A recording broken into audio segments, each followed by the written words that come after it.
Thank you for taking the time to watch this episode of Life Support.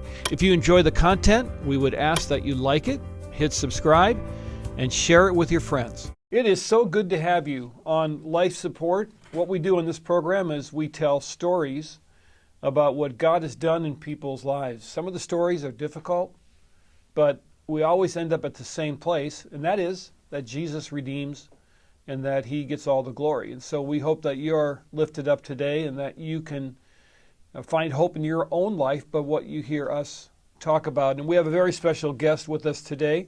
His name is Mike Olson. He's got quite a story to tell. And I think we're all going to learn a lot today about what it's like to be inside, to be incarcerated, and then to be on the outside and what life is really like. So it's great to have you here, Mike. Thanks a lot for being with us. Yeah. Tell me a little bit about your story. So pick it up wherever you would like, but whereabouts did you start to get into a situation where you thought that this might be where you'll end up? When you say this might be where I end up, what do you mean by that? Well, let's go back to when you were inside. So what maybe steps in your life started to happen where you thought that you might be getting in trouble, or that you were wandering, or that you're wondering who God is? Sure. We're just going to have to take it back quite a ways. I like to say that I grew up in a normal family, quote unquote, but looking at where I'm at now, maybe that's not entirely correct. Love my parents, so they did the best they could. I think I was just very wayward and very selfish, and what is it, a strong-willed child, I think they call it. Yep. The whole hyperactivity, ADHD or whatever, who knows what they called it back in the 70s. Right. They called it back in the 70s was go in the corner and then we'll call you out when we're ready. Yeah.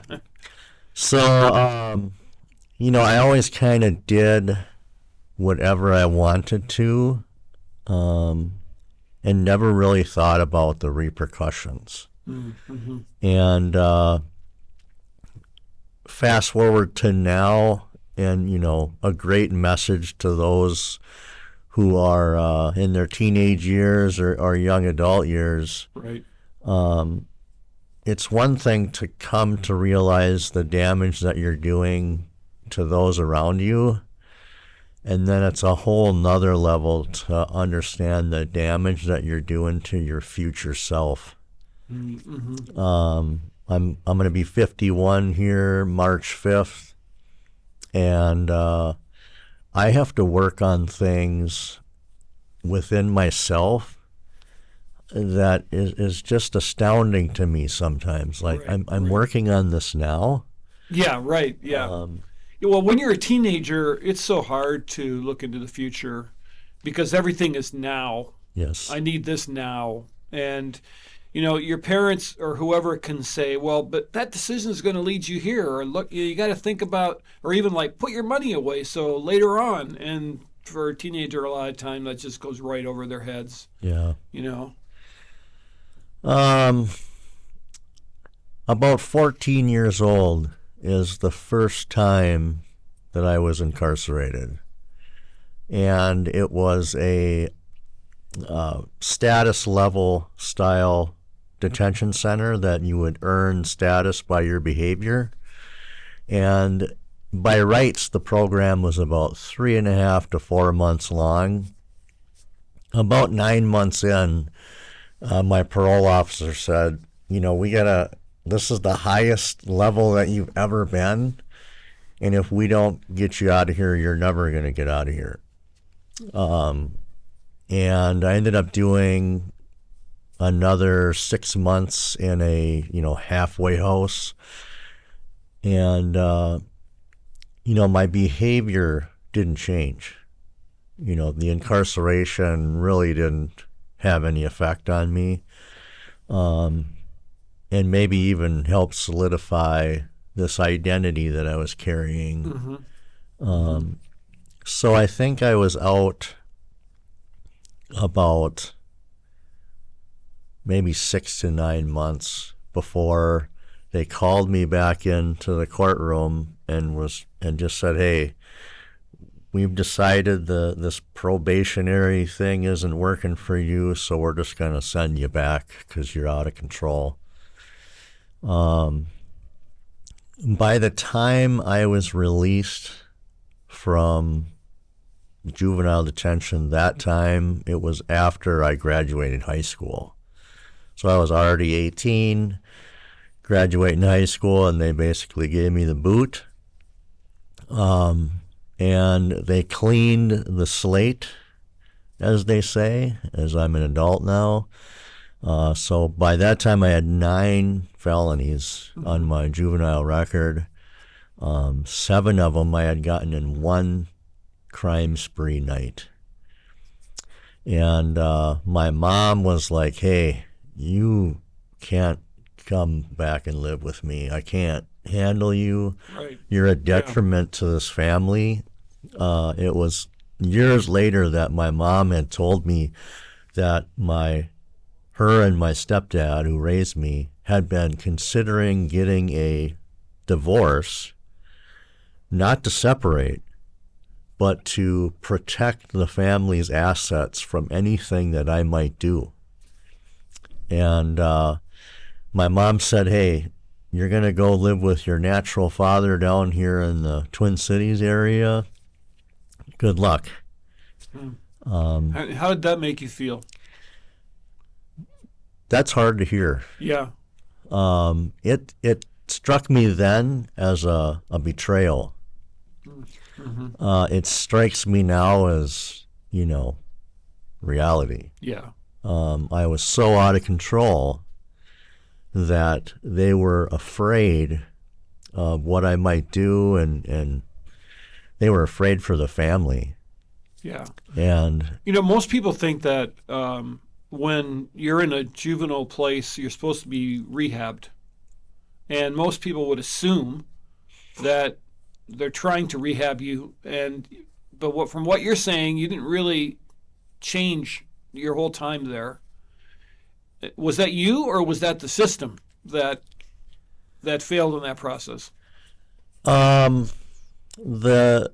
failure, a large portion of it, up in the 90%, is on my shoulders, because I'm ultimately responsible for my behavior and my choices. The crime and punishment idea, punishment didn't work well for me, because I was already struggling with authority issues. So any authority that tried to step into me, I just rebelled against that and fought against it. Are there any easy answers? I don't think so. But I think there could have been better avenues than, punishment. Right. And behavioral restrictions. Right. Nowadays, at my age, I'm doing therapy with a therapist. And, I'm not who I once was. I'm have more wisdom, have more restraint and control. And the things that I'm learning from the therapist are just like, how did I not see that? Right, yeah, yeah, yeah. And maybe some of that could have worked back then. Right, before all this stuff started happening. Yeah, sure. I mean, I probably need to be incarcerated in some form or fashion. But maybe while incarcerated, some kind of real therapy as opposed to, punishment mentality could have helped. Who knows? Yeah, yeah. So they booted you out when you, right around the time you graduated from high school? Yep. And then what happened next? I moved down here to the Twin Cities because we lived way up north. And, I plugged in with my dad and his wife, and they had no clue how to raise a child because they're childless other than me. Having your first child at 18. Yes. Yeah.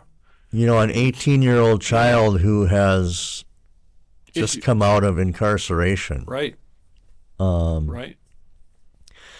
My poor dad and his wife just... Yeah, I can. Yeah. It was just the calm before the storm. So I got a job working security at the airport, believe it or not. And they're trying to raise me and deal with me like I'm a normal child. Hey, this is how you have to live your life, pay bills. Little did they know that I'm just kind of waiting until I'm comfortable and can kind of figure out my routes, and then boom. Drinking, marijuana is my drug of choice, even to this day. The partying and just going back into that selfish mode of I'm going to do whatever I want to do and consequences be damned. Right. And it wasn't long before, I concocted this idea in my head that I'm going to rob the store so I can get a large sum of money, and then I'm going to use that money to generate a criminal empire, just these lies we tell ourselves when we're living out in the wastelands, I call it. Right. And I made the choice to rob a store and to attack the store clerk. And I killed the store clerk in the process of this robbery. And I ended up agreeing to taking a plea bargain for, they do it in months, 326 months. So that's basically 27 years. You do 2/3 of that inside, another third outside on parole. So I ended up doing 18 years in prison. And we need to preface this whole story with, up until this point, there has been no God in my life.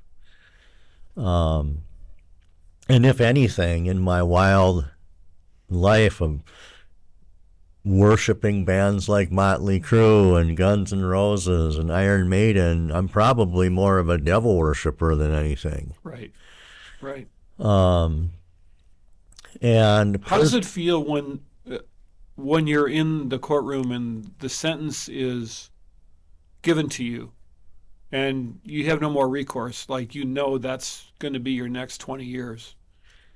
What is that? What kind of thoughts go through your mind? Were you familiar enough with what it was like to be inside where it didn't scare you, or is that just a horrible inside feeling of, oh no, Well, in jail, as I'm interacting with other people who are in the processes of being tried and convicted and sentenced. Yeah. I'm getting an understanding of what my sentence is probably going to be long before we get to that point.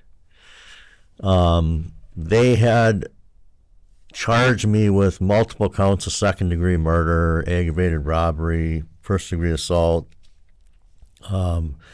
first-degree murder. So I knew that I could be looking at a life sentence.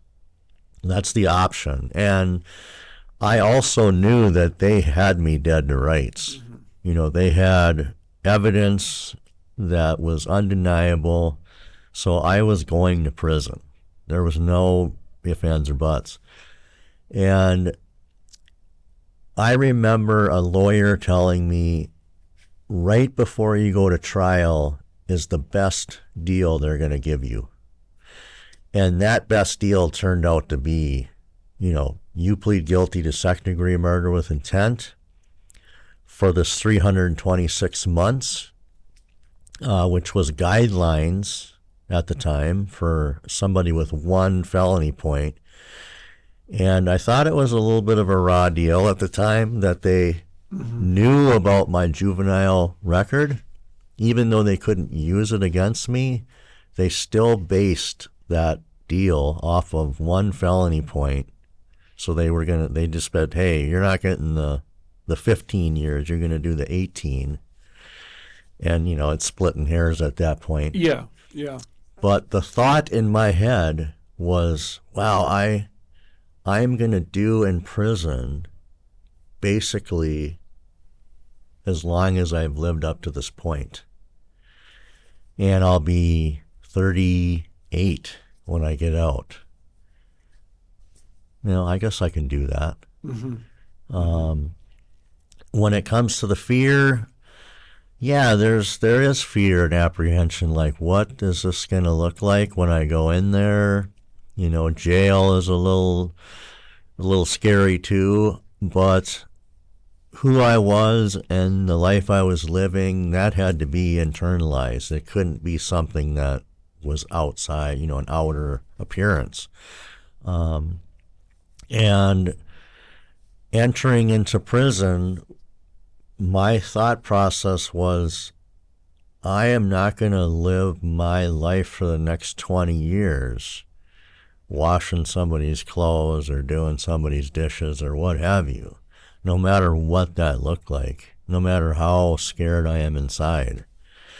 And it's just the stupidity of being that young.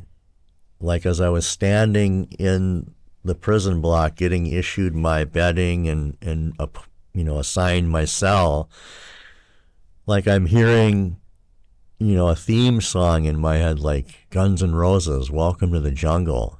Right, yeah. And there's this sense, there's this crazy sense like I've made it. Like this is where you belong at the end of the day, like this is your destiny? Yeah. Like a destiny, not even a negative connotation to it, just like, just wow. So when did God enter into this whole equation? I spent 14 years of that 18-year sentence in there living the same life that I lived outside. Just kind of bouncing along, bouncing off people, doing whatever, not even thinking about the future, just living in the moment. I ended up in the Supermax twice, and I loved the solitude. Like I was a guy that could just sit in my cell and occupy myself with books and what have you. And I wasn't I wasn't a heavy hitter by any means in there. I mean, there were guys in there that I was just like, oof, wouldn't want to deal with that guy unless I had a gun. Right. And even then, I want some distance. Yeah, right. But I was successful in there, in that life. And everybody talks about an aha moment and how they met God and stuff. And I don't know what happened, because I got into the whole, white thing, the nationality thing. I started worshiping other gods like Thor and Odin and, diving into that ultra cultural thing that kind of is a tendency in there. So I was fine in that. And one day, I'm sitting in church, and I was just going there so I could get out of my cell and see some of the fellas. And one of my buddies, who I was just talking to yesterday, and I reminded him, I said, you have forgotten that you are the tip of the spear for God in my life. It was you who gave me that study Bible. It was you who encouraged me to start this Bible study in prison. And God used you. And I started doing these simple Set Free Prison Ministries Bible studies in there, where you send them a posted paid envelope. They send you a study back. You complete it, send it back to them, and it's back and forth. And they grade and comment on your studies. And It was the first time that I was double bunked in this entire point up to this point. And I remember as I'm doing this Bible study, and it's talking about, Jesus said you should pray for your enemies, blah, blah, blah, bless them. And I'm looking at my cellie because I'm thinking, this is what I'm thinking in my head. Man, I should teach this guy a lesson. And I'm the perfect guy to do this. I just jump down off this bunk and, just grind this guy up. And I'm like, well, but it says here that I should be doing this. So here I am praying for this guy, and, just infantile prayers of a little tiny baby Christian, like, God, I don't want to jump down and put the soap in the sock to this guy. Right. So, do whatever it is that you do. And that's how I began in that journey, memorizing the little scripture verses they gave me. And it just created this strange hunger to learn more about him. And I ended up going to the prison fellowship program at the time. It was Interchange Freedom Initiative. They've rebranded to Prison Fellowship Academy. And that's where I really, got to learn about God and create this foundation about who God is and how he works and how he speaks into my life. At the same time, we're doing these Hazelden treatment books where you're learning about the behaviors that you have and where they come from and your values and stuff and how they all interact to create who you are. And I look back on that now and I'm really thankful for that. Yeah. Because that was a Christian utopia where you could be safe to learn about God and learn about yourself at the same time that you're living in prison. Right. So you then began. What's amazing when I'm listening to you is how here you are living this life. You have no interest in like real Christianity. You're just going along. Like you said, you're not like searching. You're not, like we always think of non-believers as like, oh, there's this big hole in their heart and they don't, you may have been searching. You didn't know you were searching, but God had to be the one pursuing you. And he used another person to get you started on that road. And I want to hear more about that. We're gonna have you back because you have more of a story to tell. But in just a couple of brief moments, what can you say is the biggest change in you from the moment that baby Christian time happened in your life to the man you are now? The biggest change is in times of struggle out here. Because after living that long in incarceration, in living that long in that kind of lifestyle and choices, I was ill prepared to get out of prison and experience quote unquote real life. Mm-hmm. And I don't know how many times I've been back to the well. Mm-hmm. Like, God, mm-hmm. when I look at my life in prison, those dark moments in there, then those moments where life was good. Life was good when I was pursuing God. Life was good when I had a hunger to study and learn about him and to try to live out what I'm learning. Mm-hmm.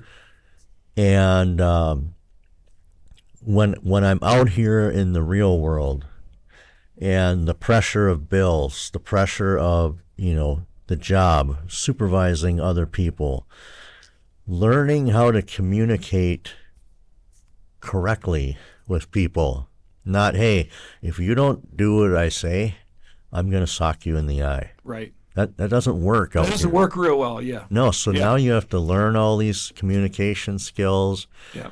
just the normal everyday struggles of life. I go to that well and say, hey, God, what's going on in my life right now? Right. What are these things? How do I do this? You know where to go. Yeah. It's a big deal. And if you're listening right now and you're not sure where to turn and you feel like the walls are closing in on you, if you feel like you have no options, if you feel like somebody's hurting you and you don't know what to do about it, there is a place to go. And what Mike and I would encourage you to do is find out about Jesus Christ, find out who he is and how he can work in your life. Mike, we're going to have you back. I want to continue your story. I'm so glad you were here. Thanks so much for sharing that with us. Yeah. And I'm glad you listened to Life Support. Thank you to all of our fine sponsors, Faith Radio. At Five Stone Media, you can see a video version of this podcast at fivestonmedia.com. And thanks for listening to Life Support.